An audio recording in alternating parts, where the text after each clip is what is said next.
Hello everyone, welcome back to the Cap Academy JEE YouTube channel. तो last session में हम लोग basic electrical का बारे में डिस्कशन किए थे। तो बेसिक इलेक्ट्रिकल में हम लोग जो सिलेबस है उस सिलेबस को हम कैसे कंप्लीट करेंगे उसके बारे में हम लोग डिस्कशन किए थे लास्ट सेशन में और लास्ट लेक्चर में। तो वहाँ पे देखे थे कि बेसिक इलेक्ट्रिकल जो सब्जेक्ट है मेरा, वो अगर डिप्लोमा स्टूडेंट हो या बीटेक स्टूडेंट के लिए बहुत ज़्यादा हेल्पफुल है। अगर आप कोई भी जेईई एग्जाम प्रिपरेशन हो रहे हो तो उसके लिए कितना वेटेज वो सब्जेक्ट लेके आया था उसके बारे में भी हम डिस्कशन किए थे। ठीक है, तो आज के इस लेक्चर में हम स्टार्ट करेंगे बेसिक इलेक्ट्रिकल का बेसिक कॉन्सेप्ट। ओके, तो बेसिक कॉन्सेप्ट स्टार्ट करने से पहले तो ये जो बेसिक इलेक्ट्रिकल इंजीनियरिंग जो सब्जेक्ट है ये क्या है उसके बारे में थोड़ा सा हम जान लेते हैं। तो यहाँ पे देखिए ये क्या लिखा हुआ है, it is the subject of electrical engineering in which deals with the basic concept, circuit theory, AC fundamentals, magnetic circuit, basic electrical machine and measuring instrument। तो ये सारा का सारा जो मैं अभी बोला हूँ, ये सारा का सारा ऊपर ये क्या होगा, बेसिक जो कॉन्सेप्ट होगा उस कॉन्सेप्ट को हम डिस्कशन करेंगे यहाँ पे। तो ये कहाँ पे हेल्पफुल होगा, to provide a knowledge to working in the electrical system.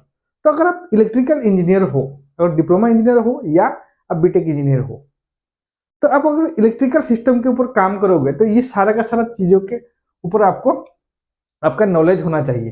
तो इस नॉलेज को जो बेसिक चीजें चाहिए वो सब कुछ प्रोवाइड करेगा आपको बेसिक इलेक्ट्रिकल इंजीनियरिंग। ओके, तो चलिए इस सब्जेक्ट को स्टार्ट करते हैं।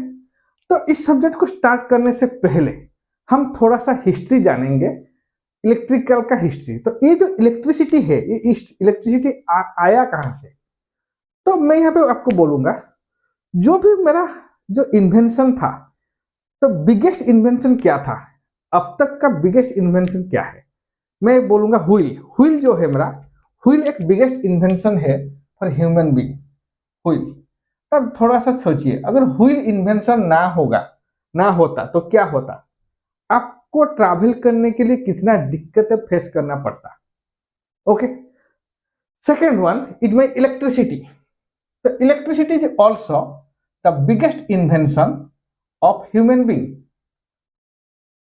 ओके, तो थोड़ा सा सोचिए, अगर इलेक्ट्रिसिटी यहाँ पे इन्वेंशन नहीं होता तो क्या होता। आप जो अभी मोबाइल देख रहे हो, आप जो भी आप सोच नहीं सकते हो, without electricity nowadays we can not imagine anything. हम लोग कुछ भी सोच नहीं पाएंगे। तो जैसे कि एक आदमी को जो बेसिक नीड होता है एक आदमी का, वो क्या होता है, रोटी कपड़ा और मकान। तो अभी ये इलेक्ट्रिसिटी भी यहाँ पे ऐड हो गया है। तो एक आदमी का बेसिक नीड क्या होता है, रोटी कपड़ा और मकान के साथ साथ आप यहाँ पे ऐड करोगे इलेक्ट्रिसिटी। तो इलेक्ट्रिसिटी भी यहाँ पे हमारे लिए बेसिक नीड हो गया है। Without electricity we can not imagine anything. तो this is the biggest invention. Okay, फिर क्या आएगा हमारा, टेलीकम्युनिकेशन। ओके, तो टेलीकम्युनिकेशन जो है वो भी मेरा ह्यूमन बीइंग का बिगेस्ट इन्वेंशन है। अगर टेलीकम्युनिकेशन नहीं होता तो पहले से जमाने में क्या था, जब टेलीकम्युनिकेशन नहीं था तो क्या था, हम चिट्ठी के माध्यम से जो भी हमारा बात है हम दूसरे जो भी है दूसरे के साथ हम शेयर करते थे। तो जब टेलीकम्युनिकेशन आ गया तो हम अभी क्या है, whole world is in my pocket. तो एक मोबाइल है, मतलब जो भी वर्ल्ड है हम उसको कल भी लगा सकते हैं। मेरे दूर रहते हुए कोई भी मेरा रिश्तेदार हो, हम उसके साथ बात कर सकते हैं, वीडियो कॉल में भी बात कर सकते हैं, व्हाट्सएप आ गया, फेसबुक आ गया। तो कितना मतलब मेरा जो लाइफ है वो इजी हो गया है मेरे लिए। उसके बाद आएगा कंप्यूटर। ओके, तो कंप्यूटर को भी हम यहाँ पे बिगेस्ट इन्वेंशन मानते हैं, क्योंकि अगर कंप्यूटर इन्वेंट नहीं होता तो हमारा लाइफ इजी नहीं होता, हमारा लाइफ इजी नहीं होता। तो ये चार चीजें जो है मैं अभी बोला हूं, ये चार चीजें मेरा ह्यूमन बीइंग का बिगेस्ट इन्वेंशन है, जो कि ह्यूमन सिविलाइजेशन को चेंज करके रख दिया है। थोड़ा सा सोचिए, अगर हम जब हमारा जो पूर्व पुरुष थे तो वहां पे वो लोग कैसे जीते थे। वहां पे मेरा व्हील नहीं था, इलेक्ट्रिसिटी नहीं था, टेलीकम्युनिकेशन नहीं था, कंप्यूटर नहीं था। तो अभी का लाइफ और वहां पे जो उनका जो लाइफ था उन लाइफ को अगर कंपेयर करेंगे तो हमारा लाइफ अभी थोड़ा सा क्या है, मेरा थोड़ा सा इजी हो गया है, क्योंकि ड्यू टू दिस चीज। तो ये जो चीज है, इस चीज के लिए थोड़ा सा हमारा लाइफ अभी मेरा इजी हो गया है। ठीक है, तो चलिए, तो इलेक्ट्रिसिटी के हिस्ट्री थोड़ा सा जानते हैं। तो इलेक्ट्रिसिटी का जो हिस्ट्री है, इस हिस्ट्री को जानने के लिए आपको थोड़ा सा पीछे जाना पड़ेगा। ओके, थोड़ा सा हम हिस्ट्री में अभी जाएंगे, तो हिस्ट्री में जाके हम इसको जानने के लिए कोशिश करेंगे। ओके,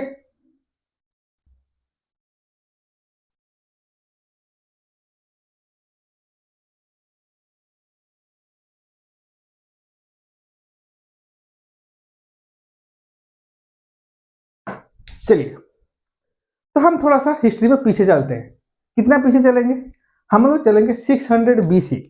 हम लोग कितना पीछे चलेंगे? 600 बीसी। Okay, 600 BC. ओके, तो इन द ईयर 2618, 2618 ईयर पीछे हम चलेंगे, 2000 साल पीछे चलेंगे। ओके, तो 2000 साल पीछे जो चलेंगे, तो वहां पे क्या था? एक हमारा ग्रीक फिलोसोफर थे, ग्रीक फिलोसोफर।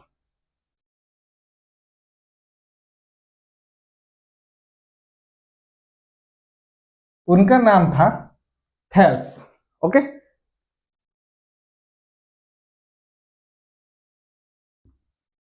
तो ग्रीक फिलोसोफर थेल्स, वो क्या किए थे? वो मेरा इलेक्ट्रिसिटी इन्वेंट किए थे। कैसे किए थे? वो क्या कहते, जो अंबर होता है ना, उस अंबर को बिल्ली के जो खाल होता है, उस बिल्ली के खाल में रगड़ने के बाद क्या वो क्या देखे कि छोटा छोटा जो कागज का टुकड़ा होता है ना, उस कागज का टुकड़े को वो अट्रैक्ट करता है। ओके, तो वो क्या सोचे? वो सोचे कि ये थोड़ा सा क्या काला जादू है। उनके मन में है कि ये काला जादू हो सकता है, लेकिन वो इन्वेंट किए थे। अगर अंबर को बिल्ली के खाल में रगड़ने के बाद उनके जो छोटा छोटा डस्ट पार्टिकल हो गया, कागज का टुकड़ा हो गया, उस कागज का टुकड़ा को वो अट्रैक्ट करना शुरू करता था। तो वो उसको वो समझते थे काला जादू। तो इसीलिए वो ज्यादातर वहां पे वो कॉन्सेप्ट दिए थे, लेकिन उसके ऊपर ज्यादा और रिसर्च नहीं किए थे। ओके, उसके बाद आया हमारा 1600 बीसी। तभी हम क्या आएंगे? 1600 बीसी। तो 1600 बीसी में एक साइंटिस्ट थे, उनका नाम था विलियम गिलबर्ट। William Gilbert. तो विलियम गिलबर्ट साहब ने क्या किया? वो जो यहाँ पे जो मैं बोला था कि जो थार्स जो एक्सपेरिमेंट किए थे, क्या एक्सपेरिमेंट किए थे? अंबर। ओके, अंबर को वो रब किए थे। किसके साथ रब किए थे? है ना, स्किन। बिल्ली का जो खाल होता है, बिल्ली का जो स्किन होता है, तो उसको जब वो रब करने के बाद जो छोटा छोटा कागज का टुकड़ा वो अट्रैक्ट कर रहा था, तो उसको वो बोले थे it is the static electricity. वहां से शुरू होता है आपका स्टैटिक इलेक्ट्रिसिटी। तो गिलबर्ट साहब ने क्या बोले कि ये जो मेरा जो फंक्शन होता है, अगर हम अंबर को रेसिन हो या स्किन के साथ हम अगर रब करेंगे, फिर क्या होगा? थोड़ा थोड़ा जो कागज का टुकड़ा है वो मेरा अट्रैक्ट करना शुरू होगा। उस इफेक्ट को वो बोले it is the static electricity. Static electricity. Okay, this is static electricity. Okay, उसके बाद फिर क्या हुआ? फिर उसके ऊपर रिसर्च चलता गया, चलता गया, चलता गया। फिर 1752 में, 1752 हम आ जाएंगे 1752। तो 1752 में बेंजामिन फ्रैंकलिन, बेंजामिन फ्रैंकलिन।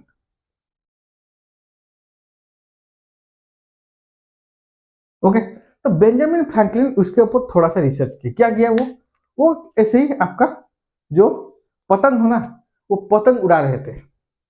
तो पतंग उड़ाने के टाइम क्या हुआ? तो एक पतंग जो था, वो जो पतंग का जो रस्सी था, उस रस्सी में आपका एक चाबी है, ताला का जो चाबी होता है ना, उसको वो वहां पे मतलब बांध दिए थे। फिर क्या किए? तो जब पतंग उड़ा उड़ा रहे थे, तो उसके टाइम बारिश हो रहा था। तो बारिश होने के टाइम क्या हुआ, उसके ऊपर अगर पतंग के ऊपर बिजली कड़का तो क्या हुआ, तो वो जो बिजली कड़का तो वो चाबी जो था ना, वो चाबी मेरा चार्ज हो गया था। फिर वो अगर उस चाबी को वो टच करने लगे तो उनको इलेक्ट्रिक शॉक फील हुआ, इलेक्ट्रिक शॉक फील हुआ। तो वहां से वो लोग बोले कि ना there is exist of my electricity. तो इलेक्ट्रिसिटी यहाँ पे एग्जिस्ट होता है, वो बोले कि नहीं एग्जिस्ट होता है। तो ये मेरा इन्वेंशन मतलब क्या है, डिस्कवर नहीं है। तो उसको खोजा नहीं गया था, उसको खोजा गया था, तो वो पहले से ही नहीं था। जैसे सॉरी, वो पहले से ही था, इलेक्ट्रिसिटी हमारा जो है, हमारा पहले से ही इलेक्ट्रिसिटी प्रेजेंट है, इसको खोजा गया था। इसका स्टेटमेंट क्या है, इलेक्ट्रिसिटी को खोजा गया था, इसको इन्वेंट नहीं किया गया था, उनको इसको डिस्कवर किया गया था। ओके, तो वो डिस्कवर किए थे इलेक्ट्रिसिटी बेंजामिन फ्रैंकलिन ने। वो जो एक्सपेरिमेंट किए थे मेरा काइट को लेके और मेरा पतंग को लेके, उस एक्सपेरिमेंट से वो बोले कि नहीं there is present in the electricity. तो बिजली जो था, बिजली में इलेक्ट्रिसिटी प्रेजेंट है। ओके, चलिए नेक्स्ट देखते हैं। तो बेंजामिन फ्रैंकलिन के बाद हम आ जाते हैं 1800 साल में। Okay, 18 century. Okay, 18 century. तो 1800 साल में क्या हुआ, तो अलेक्जेंडर वोल्टा एक साइंटिस्ट थे, आप सुने होंगे उनके नाम, अलेक्जेंडर वोल्टा। तो अलेक्जेंडर वोल्टा ने वोल्टा सेल इन्वेंट किए थे। क्या किए थे वो, वोल्टा सेल, वोल्टा सेल, जो कि हम आगे चल के उसको बैटरी बोलते थे, बैटरी। तो बैटरी का इन्वेंशन क्या कौन किए थे, अलेक्जेंडर वोल्टा ने। तो वहां पे देखिए डीसी, मतलब अलेक्जेंडर वोल्टा, ये जो बैटरी है वो क्या है, डीसी है ना। तो डीसी कब इन्वेंट हुआ था, 1800 साल में। तो 1800 साल में कौन इन्वेंट किए थे, अलेक्जेंडर वोल्टा इन्वेंट किए थे बैटरी को। ओके, उसके बाद आएंगे हमारा 18, हम कितने साल में आएंगे, 1821। ओके, 1821, 1821 में क्या हुआ, एक महान साइंटिस्ट जिनका नाम आप भी सुने होंगे, Michael Faraday. Okay,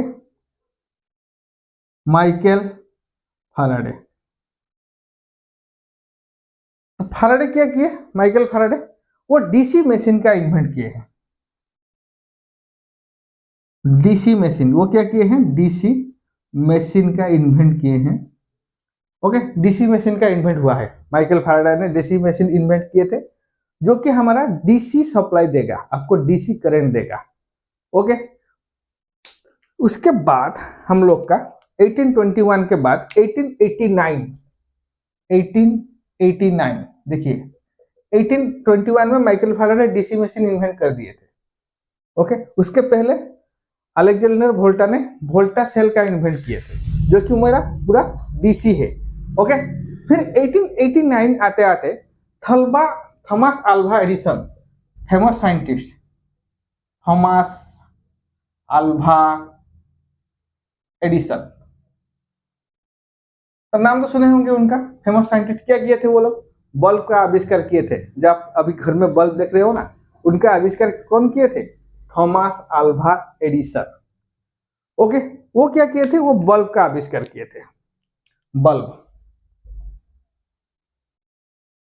okay, bulb.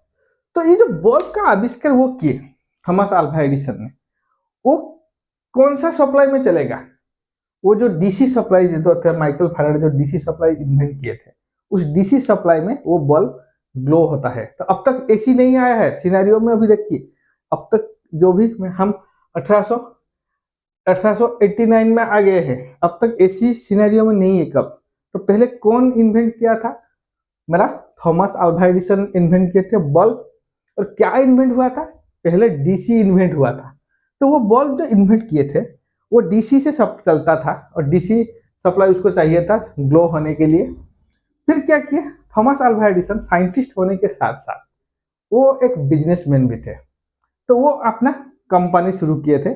तो उस कंपनी का काम क्या था, तो लोगों को डीसी सप्लाई देना, लोगों के घर में बिजली पहुंचाना, जो कि है मेरा डीसी।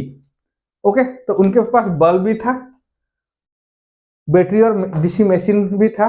तो डीसी मशीन से वो सप्लाई करते थे बल्ब को डीसी सप्लाई। तो घर में आपका डीसी सप्लाई देना वो लोग शुरू किए। तो उसके बाद क्या हुआ, तो डीसी तो सप्लाई वो लोग शुरू कर लिए थे। उसके बाद क्या हुआ, तो डीसी सप्लाई का कुछ डिसएडवांटेजेस था, एडवांटेजेस भी है, डिसएडवांटेजेस भी है। तो डीसी सप्लाई का कुछ डिसएडवांटेजेस था। क्या डिसएडवांटेजेस था आपका अच्छे से पता है, what is the disadvantages of my DC supply. तो डीसी सप्लाई का डिसएडवांटेजेस ये था, आप उसको लॉन्ग डिस्टेंस ट्रैवल नहीं कर पाओगे, आप उसको लॉन्ग डिस्टेंस ट्रैवल नहीं कर पाओगे। तो लॉन्ग डिस्टेंस ट्रैवल करने के लिए आपको क्या करना पड़ेगा, तो सर्टन डिस्टेंस के बाद वो क्या किए थे, वो एक डीसी जनरेटर जो है वो इंस्टॉल किए थे। तो वहां पे क्या होगा, तो खर्चा ज्यादा हो गया, खर्चा ज्यादा हो गया। तो खर्चा अगर ज्यादा हो गया तो वो क्या सोचे थॉमस अल्वा एडिसन, तो उसके ऊपर वो थोड़ा सा हम रिसर्च करेंगे। तो ऐसा चीज हम बनाएंगे जो कि लॉन्ग डिस्टेंस ट्रैवल कर सकता है, जो कि लॉन्ग डिस्टेंस ट्रैवल कर सकता है। तो वो क्या किए, उनका जो स्टूडेंट थे जिनका नाम था निकोला टेस्ला, जिनका नाम था निकोला टेस्ला।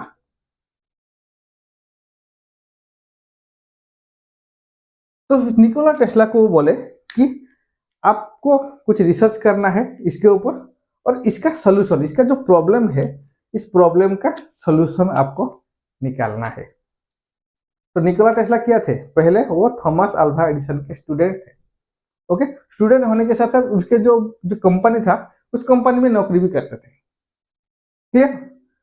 तो निकोला टेस्ला किसने किया, उसके ऊपर रिसर्च करना शुरू किया। तो इन द मीन टाइम क्या हुआ, ये दोनों के बीच में थोड़ा कुछ अनबन हो गया, थॉमस अल्वा एडिसन और निकोला टेस्ला। ओके, तो निकोला टेस्ला ने क्या किया, थॉमस अल्वा एडिसन का साथ छोड़ दिया। छोड़ने के बाद वो खुद से रिसर्च किए, खुद से वो रिसर्च किए। रिसर्च करने के बाद आपका एसी इन्वेंट किए। वो एसी जो अल्टरनेटिंग करंट देख रहे हो ना आप, अभी जितना भी सारा घर में जो भी है, मेरा जो भी मशीन वगैरह चलता है घर में, जो सप्लाई आता है सारा का सारा एसी में है ना, वो इन्वेंट किए हैं एसी सप्लाई, वो इन्वेंट किए हैं एसी सप्लाई। फिर ये दोनों के बीच में आपको, तो आप अगर नेट में गूगल करोगे तो ये दोनों के बीच में क्या मतलब एक इलेक्ट्रिकल वार शुरू हुआ था। तो ये बोले थे नहीं मैं डीसी मेरा बेटर है, ये बोले थे नहीं एसी मेरा बेटर है। तो यहाँ पे दोनों के बीच में झगड़ा शुरू हो गया था। फिर जाके धीरे धीरे करके लोगों ने एसी को अडॉप्ट किया। तो this is all about the history of my electricity. तो इलेक्ट्रिसिटी जो है वो कैसे आया हमारा, ये पूरा हिस्ट्री है, ये हिस्ट्री आपको जानना जरूरी है। तो इसीलिए मैं यहाँ पे आपको बता दिया हिस्ट्री। तो पहले आप अगर बोलोगे कि सर इलेक्ट्रिसिटी का इन्वेंशन कौन किए थे और डिस्कवर कौन किए थे, थेल्स। ओके, तो ये थेल्स एक प्रोसेस है, धीरे धीरे धीरे उसके ऊपर पूरा रिसर्च हुआ, धीरे धीरे करके रिसर्च होने होते होते होते होते फिर डीसी आया, डीसी के बाद एसी आया। ओके, ये पूरा हिस्ट्री है आपका, this is the history of my electricity. Okay, so history जानने के बाद अभी हम डिस्कशन करेंगे मेरा basic of electricity. Okay, basic concept. तो बेसिक कॉन्सेप्ट पे पहले आएगा मेरा चार्ज, इलेक्ट्रिकल चार्ज। तो जो इलेक्ट्रिकल चार्ज मेरा कैसे आएगा, तो इलेक्ट्रिकल चार्ज जानने से पहले हम और थोड़ा सा बेसिक जानेंगे। तो हम लोग डिस्कशन करेंगे atomic theory. Okay, atomic theory और एटॉम के बारे में डिस्कशन करेंगे। Okay, then what is the definition of atom? Atom is the smallest particle of matter. Atom is the smallest particle of the matter. तो आप बोल सकते हो what is atom, definition भी लिख सकते हो, atom is the smallest particle of matter. Okay, तो मैटर क्या है, what is matter? Matter is anything which has occupied space and some weight. तो आपका मैटर क्या है, मैटर वो चीज है जो मेरा कुछ स्पेस ऑक्यूपाई करेगा और उसका कुछ वेट होगा। फॉर एग्जाम्पल मैं अभी ये मेरा जो मार्कर का बात करूं, ये मार्कर इज ए मैटर। तो अगर marker is a matter then it has specified some space. अगर उसको हम यहाँ पे रखेंगे, थोड़ा सा मैं यहाँ पे व्हाइट बोर्ड के ऊपर रख रहा हूँ मार्कर को। तो अगर मार्कर को इस व्हाइट बोर्ड के ऊपर रखूंगा तो क्या होगा, ये व्हाइट बोर्ड का कुछ स्पेस ले लेगा, वो ये व्हाइट बोर्ड का कुछ स्पेस ले लेगा। और उस मार्कर को हम टेबल के ऊपर भी रखेंगे तो ये मार्कर क्या करेगा, ये कुछ स्पेस ले लेगा। और इस मार्कर का कुछ वेट भी है, 10 ग्राम हो सकता है, 20 ग्राम हो सकता है, तो कुछ वेट है। तो जो मेरा कुछ स्पेस ऑक्यूपाई कर रहा है और उसका कुछ वेट है, तो उसको हम बोलेंगे मैटर। तो मैटर का जो स्मॉलेस्ट पार्टिकल होता है उसको हम बोलेंगे एटम। तो मैटर में क्या होता है, मैटर को अगर हम थोड़ा सा स्मॉल करेंगे तो मैटर से आएगा मेरा मॉलिक्यूल। ओके, मॉलिक्यूल का और भी उसको स्मॉल कर देंगे तो आएगा मेरा एटम, तो आएगा मेरा एटम। ओके, तो एटम अगर बोलेंगे क्या, atom is the smallest particle of the matter. Okay, and it is made. तो एटम कैसे बना होगा, it is made, it is made, okay, it is made, कैसे बना होगा, made with proton that is my positive charge. Proton का charge क्या है, पॉजिटिव। न्यूट्रॉन जो कि है चार्जलेस, उसका कुछ चार्ज नहीं है। एंड इलेक्ट्रॉन, तो what is the charge of electron, electron is negative charge. Okay, तो ये तीन चीजों को लेके एटॉम मेरा होता है। क्या है, one is proton, next one is neutron and third one is my electron. Okay, third one is my electron. तो यहाँ पे देखिए, तो ये जो तीन चीजें यहाँ पे एटॉम के अंदर आपको देखने को मिलेगा, that is one is proton, neutron and electron. तो ये तीनों के तीनों कैसे एटॉम के अंदर रहते हैं, एटॉम के अंदर रहते हैं। अगर मैं बोलूं तो एटॉम का स्ट्रक्चर क्या है, what is the structure of atom. तो स्ट्रक्चर ऑफ एटॉम क्या है, आप ये जो स्ट्रक्चर ऑफ एटॉम ना, आप क्लास 10 में, स्कूल में, कॉलेज में बहुत जगह में आप पढ़े हो, फिर भी मैं आपको बता रहा हूं। तो अगर मैं एटॉम का स्ट्रक्चर बोलूं तो एटॉम का स्ट्रक्चर क्या है, एटॉम में एक सेंट्रल पार्ट होता है, एटॉम का एक सेंट्रल पार्ट होता है। इस सेंट्रल पार्ट को हम क्या बोलते हैं, इस सेंट्रल पार्ट को हम लोग बोलते हैं न्यूक्लियस। इस सेंट्रल पार्ट को हम लोग बोलते हैं न्यूक्लियस। ओके, तो इसको हम बोलेंगे न्यूक्लियस। तो न्यूक्लियस के अंदर क्या होगा, न्यूक्लियस के अंदर आपका रहेगा पॉजिटिव चार्ज, जो कि प्रोटॉन। पॉजिटिव चार्ज मीन्स क्या है, प्रोटॉन। तो न्यूक्लियस के अंदर पॉजिटिव चार्ज प्रेजेंट रहता है और मेरा न्यूट्रॉन, और मेरा न्यूट्रॉन। ओके, तो न्यूट्रॉन भी प्रेजेंट रहेगा मेरा न्यूक्लियस के अंदर। ओके, तो positive charge and my neutron. Okay, तो न्यूट्रॉन और प्रोटॉन का यहाँ पे हो गया। तो न्यूट्रॉन और प्रोटॉन कहाँ पे रहेंगे, न्यूक्लियस के अंदर रहेंगे। और न्यूक्लियस क्या है, nucleus is the central part of my atom, central part of my atom. तो इलेक्ट्रॉन कहाँ पे रहेंगे, तो electron are revolving around the nucleus. जो मेरा न्यूक्लियस है उस न्यूक्लियस के अराउंड में वो लोग रिवॉल्व करेंगे, वो लोग घूमना शुरू करेंगे। इलेक्ट्रॉन, जो भी मेरा इलेक्ट्रॉन है ना, उस इलेक्ट्रॉन क्या करेगा, न्यूक्लियस के इर्द गिर्द वो घूमेगा। जैसे मेरा सोलर सिस्टम होता है, तो सन के इर्द गिर्द जो भी मेरा प्लैनेट है ना, उस प्लैनेट वो लोग घूमना शुरू करते हैं, घूमते हैं। तो ऐसे ही इलेक्ट्रॉन क्या करेगा, इसके इर्द गिर्द वो घूमेगा। This is the structure of my atom, this is the structure of my atom. Okay,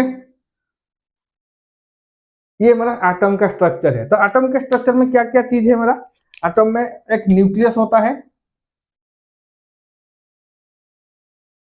nucleus के अंदर दो चीज रहेगा, एक प्रोटॉन पॉजिटिव चार्ज, एक न्यूट्रॉन, और उसके जो इलेक्ट्रॉन है, and the electron are revolving around the nucleus, revolving around the nucleus. Okay, तो यहाँ पे देखिए, द एटम, इन एटम क्या प्रॉपर्टीज है, इस चीज को याद रखिए।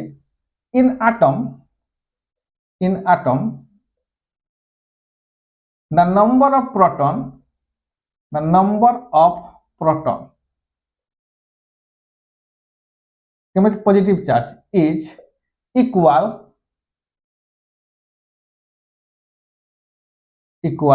to number of electron. तो एटम के अंदर जितना मेरा इलेक्ट्रॉन रहेगा उतना same number of proton present रहेगा। दैट मीन्स, इसका मतलब क्या है, the atom is electrically neutral. तो एक एटम मेरा क्या है, इलेक्ट्रिकली न्यूट्रल है। क्यों न्यूट्रल है? क्योंकि एटम के अंदर जितना मेरा प्रोटॉन प्रेजेंट रहेगा, दैट मीन जितना मेरा पॉजिटिव चार्ज प्रेजेंट रहेगा उतना ही यहाँ पे नेगेटिव चार्ज प्रेजेंट रहेगा। क्लियर? चलिए फिर क्या देखेंगे उसके बाद, चलिए बढ़ते हैं एटम के ऊपर। तो यहाँ पे देखिए, जब यहाँ पे मैं एटम का बात कर रहा था, तो यहाँ पे देखिए न्यूक्लियस, तो न्यूक्लियस के यहाँ पे जो भी जो इलेक्ट्रॉन है, इस इलेक्ट्रॉन ने क्या किए हैं, तो एक ऑर्बिट में वो लोग घूमते हैं न्यूक्लियस के इर्द गिर्द। तो उस ऑर्बिट को हम बोलेंगे एनर्जी बैंड, उस ऑर्बिट को हम बोलेंगे एनर्जी बैंड। तो यहाँ पे जो ऑर्बिट होगा उसको हम बोलेंगे energy band, energy band. Okay, energy band. Clear? Next, तो देखिए ये तो जो एनर्जी बैंड है ना, उस एनर्जी बैंड के बीच में कुछ गैप है।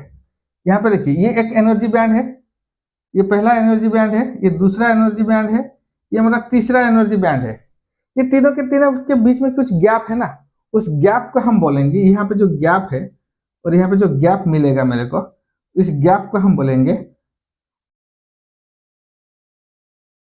फॉरबिडन, और उसको हम बोलेंगे एनर्जी गैप, उसको हम बोलेंगे energy gap. Forbidden energy gap हम बाद में जानेंगे, ठीक है, उसको हम बोलेंगे energy gap. This is called energy gap. Okay, this is called energy gap. तो ये जो एनर्जी गैप है, ये अगर सॉलिड और सॉलिड हो गया, सॉरी ये कंडक्टर हो गया, इंसुलेटर हो गया, और मेरा जो सेमीकंडक्टर होगा, उसके मटेरियल को लेके ये एनर्जी गैप मेरा ज्यादा होगा या कम होगा। तो अगर एनर्जी गैप कम होगा, तो अगर मैं किसी इलेक्ट्रॉन को यहाँ पे बाहर से कुछ फोर्स दे दूंगा, तो क्या होगा, वो इलेक्ट्रॉन दूसरे एनर्जी बैंड में जंप कर जाएगा, दूसरे एनर्जी बैंड में जंप कर जाएगा। अगर ये फॉरबिडन एनर्जी गैप मेरा लार्ज होगा, फॉरबिडन एनर्जी गैप मेरा लार्ज होगा, तो वहां पे फोर्स रिक्वायर्ड मेरा ज्यादा होगा, तो उसको एक एनर्जी बैंड से दूसरे एनर्जी बैंड में जंप करने के लिए। ओके, चलिए आगे जानते हैं, आगे क्या है। तो इसमें देखिए, जो एनर्जी बैंड मेरा न्यूक्लियस के आसपास है, जो सपोज करिए ये जो एनर्जी बैंड है, ये एनर्जी बैंड मेरा न्यूक्लियस के आसपास है ना, तो ये जो है, ये न्यूक्लियस के साथ मेरा ज्यादा फोर्स ऑफ अट्रैक्शन है, न्यूक्लियस के साथ मेरा ज्यादा फोर्स ऑफ अट्रैक्शन है। जो एनर्जी बैंड जितना दूर होगा न्यूक्लियस से, उसके जो फोर्स ऑफ अट्रैक्शन होगा न्यूक्लियस का, वो मेरा कम रहेगा। फॉर एग्जाम्पल, जो सन है, ओके, सन के पूरा पहला पास में जो प्लैनेट है, उसके ऊपर सन का इफेक्ट ज्यादा रहता है, वो ज्यादा गर्म रहता है। जितना दूर होगा मेरा, थोड़ा सोचिए, जो 9 नंबर का, और अभी तो 8 नंबर हो गया ना, 8 नंबर का जो प्लैनेट है, 8 नंबर का प्लैनेट के ऊपर सन का जो इफेक्ट है वो कम रहता है, इसलिए वो ज्यादा ठंडा रहता है। अगर पहला नंबर प्लैनेट के बारे में बात करेंगे, तो पहला नंबर मेरा ज्यादा गर्म रहता है। क्यों? वहां पे ज्यादा हॉट होता है, क्यों? क्योंकि सन के आसपास है। तो ऐसे ही जो न्यूक्लियस के पास रहेगा जो एनर्जी बैंड, और जो इलेक्ट्रॉन रहेगा, उस इलेक्ट्रॉन के साथ न्यूक्लियस का फोर्स ऑफ अट्रैक्शन ज्यादा रहेगा, फोर्स ऑफ अट्रैक्शन ज्यादा रहेगा। जितना दूर वो जाएगा इलेक्ट्रॉन, उतना क्या होगा, मेरा फोर्स ऑफ अट्रैक्शन कम रहेगा, उतना मेरा फोर्स ऑफ अट्रैक्शन कम रहेगा। क्लियर? चलिए, तो उसके बाद हम जानेंगे कि यहाँ पे जो आउटर मोस्ट इलेक्ट्रॉन है, सपोज यहाँ पे देखिए एक इलेक्ट्रॉन बैंड, एनर्जी बैंड, दूसरा एनर्जी बैंड, तीसरा एनर्जी बैंड। तो तीसरा जो एनर्जी बैंड है, यहाँ पे जो भी इलेक्ट्रॉन रहेगा उसको हम बोलेंगे फ्री इलेक्ट्रॉन, उसको हम बोलेंगे फ्री इलेक्ट्रॉन, और उसको हम बोलते हैं वैलेंस इलेक्ट्रॉन, उसको हम बोलेंगे valence electron. This is called valence electron, और उसको हम बोलेंगे फ्री इलेक्ट्रॉन और फ्री इलेक्ट्रॉन। क्यों फ्री इलेक्ट्रॉन बोलेंगे उसके बारे में भी जानेंगे। तो यहाँ पे देखिए, तो जो वैलेंस इलेक्ट्रॉन है और फ्री इलेक्ट्रॉन है वो क्या होगा, तो अगर हम कुछ भी एक्सटर्नली इस एटम के ऊपर फोर्स दे देंगे, तो सबसे पहले सोचिए यहाँ पे मेरा एक एटॉमिक स्ट्रक्चर है, तो इसका जो आउटर मोस्ट ऑर्बिट है ना, उस आउटर मोस्ट ऑर्बिट है 1 2 3 4, 4 इलेक्ट्रॉन प्रेजेंट है, 4 इलेक्ट्रॉन यहाँ पे प्रेजेंट है। ओके, तो अगर इस एटम को मैं बाहर से कुछ भी फोर्स दे दूं, कुछ भी फोर्स दे दूं, तो कौन सा इलेक्ट्रॉन पहले उस बैंड से दूर हो जाएंगे, उस बैंड से जंप कर जाएंगे दूसरे एटम के पास, जो मेरा आउटर मोस्ट सेल में है, जो मेरा आउटर मोस्ट एनर्जी बैंड में है। क्यों? क्योंकि न्यूक्लियस के साथ उसका फोर्स ऑफ अट्रैक्शन कम है, उसका फोर्स ऑफ अट्रैक्शन कम है, इसीलिए वो क्या करेगा, वो मेरा सबसे पहले वही इलेक्ट्रॉन मेरा थोड़ा सा कुछ फोर्स दे देंगे तो एक्सटर्नल, तो वो क्या करेगा, पहले वो फ्री हो जाएगा, इस ऑर्बिट से वो बाहर आ जाएगा, इसीलिए उसको बोलते हैं फ्री इलेक्ट्रॉन, इसलिए उसको बोलते हैं फ्री इलेक्ट्रॉन।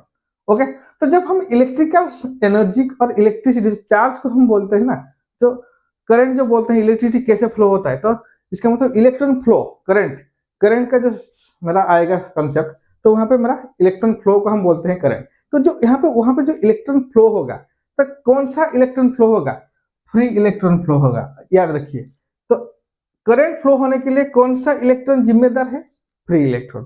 क्योंकि अगर कुछ भी मैं एक्सटर्नली उसको फोर्स दे रहा हूं, सबसे पहले कौन सा इलेक्ट्रॉन फ्री हो जाएंगे ऑर्बिट से, फ्री इलेक्ट्रॉन, तो मेरा आउटर मोस्ट ऑर्बिट में प्रेजेंट है। क्लियर? ओके, चलिए नेक्स्ट जानते हैं। तो यहाँ पे देखिए, तो यहाँ पे आप सर बोलोगे कि सर जो एटम है, उस एटम का इलेक्ट्रॉन कॉन्फ़िगरेशन हम कैसे करेंगे, हमको कैसे पता चलेगा कि इसका पहला जो एनर्जी बैंड है उसमें कितना इलेक्ट्रॉन रहेगा, दूसरा एनर्जी बैंड में कितना इलेक्ट्रॉन रहेगा, तीसरा एनर्जी बैंड में कितना इलेक्ट्रॉन रहेगा। तो उसके लिए हम लोग को 2n² रूल्स फॉलो करना है। याद रखिए 2n², आपको थोड़ा सा मालूम भी होगा 2n² रूल। तो n क्या है, n is the number of orbit, n is the number of orbit, n is the number of orbit.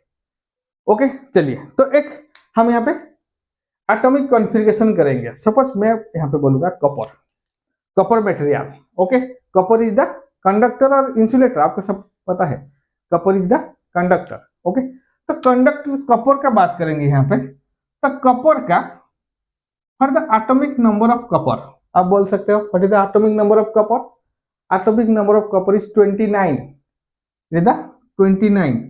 तो what is the atomic number of hydrogen, 1, helium 2, lithium 3। तो ऐसे करके कॉपर का atomic number क्या है, 29 is the atomic number of copper. तो इसका मतलब क्या है, अगर 29 is the atomic number of copper, that means here 29 protons are present, that means 29 positive charge present, and also 29 negative charge present, 29 negative charge also present। Okay, 29 negative charge present.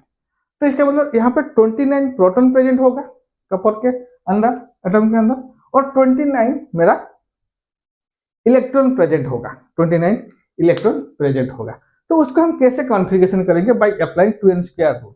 Okay, तो यहाँ पे मैं इसको erase कर रहा हूँ, ये आप नोट में नोट कर लीजिए। ओके, चलिए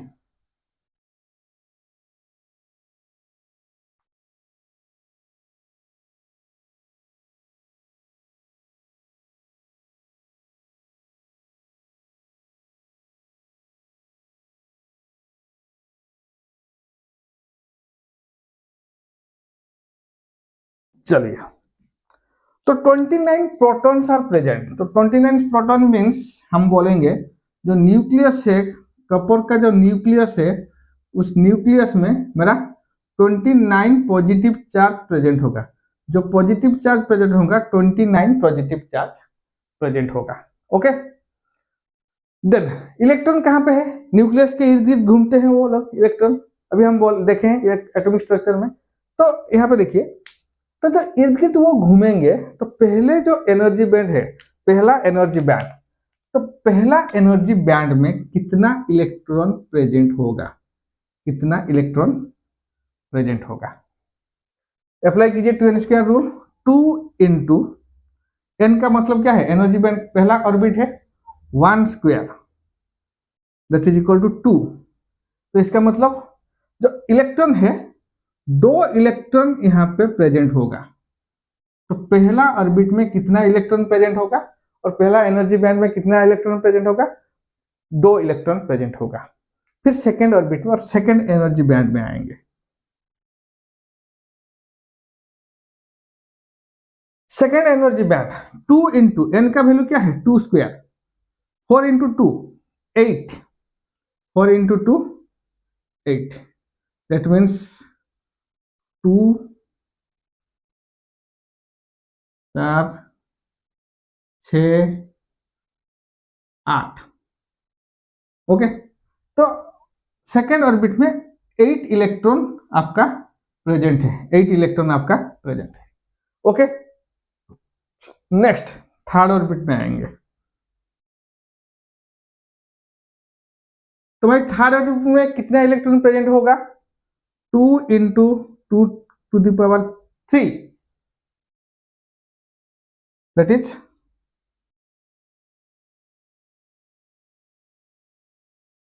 18, 2 टू द पावर 3 18। ओके, 18। तो यहाँ पे देखिए थर्ड, सॉरी यहाँ पे 3 ना, 3 square, 3 square 9 into 2 that is 18। तो इसका मतलब थर्ड ऑर्बिट में मेरा 18 इलेक्ट्रॉन प्रेजेंट होगा। 2 4 6 8 10 12 14 16 एंड 18। तो थर्ड ऑर्बिट में मेरा 18 इलेक्ट्रॉन प्रेजेंट है। ओके, फिर ओके, तो यहाँ पे कितना हो गया? 18 प्लस, देखिए 8 प्लस 2 10 प्लस 18 28, 28 इलेक्ट्रॉन अभी खत्म हो गया। लेकिन कितना इलेक्ट्रॉन प्रेजेंट है? Total electron 29। तो एक इलेक्ट्रॉन बच गया है यहाँ पे, तो वो रहेगा कहाँ पे? मेरा लास्ट ऑर्बिट में रहेगा 1 इलेक्ट्रॉन। तो अगर मैं फोर्थ ऑर्बिट का बात करूं, 2 इंटू 4 स्क्वायर, तो 32 इलेक्ट्रॉन रहने वाला था। फोर्थ ऑर्बिट में कितना इलेक्ट्रॉन रहने वाला था? 32। बट यहाँ पे कितना इलेक्ट्रॉन प्रेजेंट है मेरा? टोटल 29 इलेक्ट्रॉन है। 29 इलेक्ट्रॉन से मेरा 28 इलेक्ट्रॉन अभी ये रह गया है। तो एक इलेक्ट्रॉन यहाँ पे रह गया है, तो वो इलेक्ट्रॉन यहाँ पे फोर्थ ऑर्बिट में रहेगा, फोर्थ एनर्जी बैंड में रहेगा। तो यहाँ पे देखिए, तो अगर मैं बोलूंगा what is the free electron और वैलेंस इलेक्ट्रॉन ऑफ कपर 1, क्योंकि आउटर मोस्ट ऑर्बिट में कितना इलेक्ट्रॉन है? यहाँ पे एक इलेक्ट्रॉन है आउटर मोस्ट ऑर्बिट में। अगर मैं इस एटम को बाहर से कुछ भी फोर्स दे दूं, तो कुछ भी यहाँ पे मैं फोर्स दे दूं, इस इलेक्ट्रॉन को फोर्स दे दूं, तो सबसे पहले कौन सा इलेक्ट्रॉन यहाँ से जंप करेगा? कौन सा इलेक्ट्रॉन यहाँ से जंप कर जाएगा? ये इलेक्ट्रॉन जंप कर जाएगा दूसरे एटम को, क्योंकि ये जो मेरा इलेक्ट्रॉन है ये आउटर मोस्ट ऑर्बिट में है, जो कि ये जो न्यूक्लियस है, इस न्यूक्लियस के साथ इसका जो फोर्स ऑफ अट्रैक्शन है, ये मेरा वीक फोर्स ऑफ अट्रैक्शन है, वीक फोर्स ऑफ अट्रैक्शन।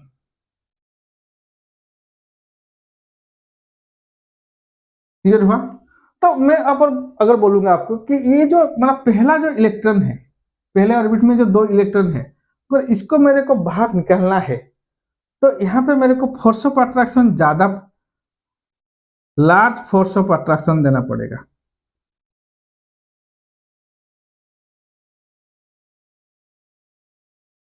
क्यों लार्ज फोर्स देना पड़ेगा? क्योंकि ये न्यूक्लियस के साथ टाइटली बॉन्ड हुआ है, न्यूक्लियस के साथ इसके ज्यादा फोर्स है, ज्यादा फोर्स है।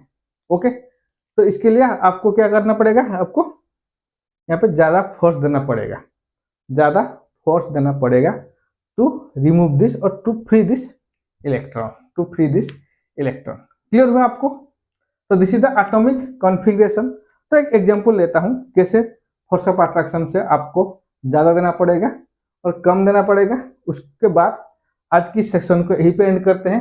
नेक्स्ट सेशन में हम लोग डिस्कशन करेंगे इंसुलेटर, कंडक्टर एंड सेमीकंडक्टर के बारे में। ओके, चलिए सपोज करो आप और आपके गर्लफ्रेंड दोनों के बीच में ज्यादा बॉन्डिंग है।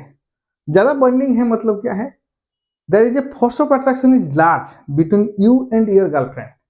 तो अगर कोई बाहर का आदमी आएगा तो क्या होगा? आपको वो ब्रेक नहीं कर पाएगा।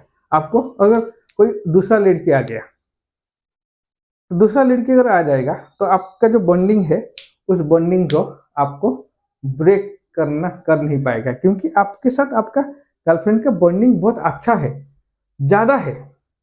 अगर आपके गर्लफ्रेंड के साथ बॉन्डिंग अच्छा नहीं है तो आप क्या करोगे? दूसरे लड़की के ऊपर आपका अट्रैक्शन ज्यादा रहेगा। दूसरे तो कोई भी कुछ भी आपके बीच में कुछ भी हो जाए तो झगड़ा शुरू हो जाएगा। अगर बॉन्डिंग अच्छा है तो बाहर का आदमी कुछ भी बोले तो आपके बीच में क्या है? झगड़ा नहीं होगा, आपके बीच में झगड़ा नहीं होगा, तो आपको वो अलग कर नहीं पाएगा। झगड़ा होगा तो फिर सेपरेशन आएगा ना, ब्रेकअप होगा ना। अगर बॉन्डिंग अच्छा है तो ब्रेकअप नहीं होगा। अगर बॉन्डिंग अच्छा नहीं है, फोर्स ऑफ अट्रैक्शन कम है, तो आप कुछ भी सुनोगे उसके एग्नेस्ट में तो आपके बीच में झगड़ा शुरू हो जाएगा, फिर आपका ब्रेकअप हो जाएगा। This is the real example, this is the real example. Similarly in दोनों के बीच में मेरा फोर्स ऑफ अट्रैक्शन ज्यादा है। बाहर से जितना भी फोर्स दो ये अलग नहीं होंगे, ये मेरा अलग नहीं होंगे।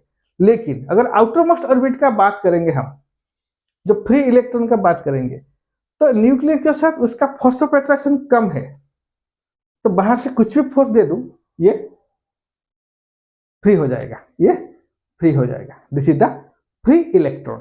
ओके, चलिए आज की सेशन को यहीं पे एंड करते हैं। नेक्स्ट मिलते हैं नेक्स्ट सेशन में। तो नेक्स्ट सेशन में हम डिस्कशन करेंगे क्या? मेरा कंडक्टर, इंसुलेटर और सेमीकंडक्टर के बारे में। फिर आगे बढ़ेंगे चार्ज, फिर रेजिस्टर, इंडक्टर, कैपेसिटर के बारे में डिस्कशन करेंगे। क्लियर? Thank you.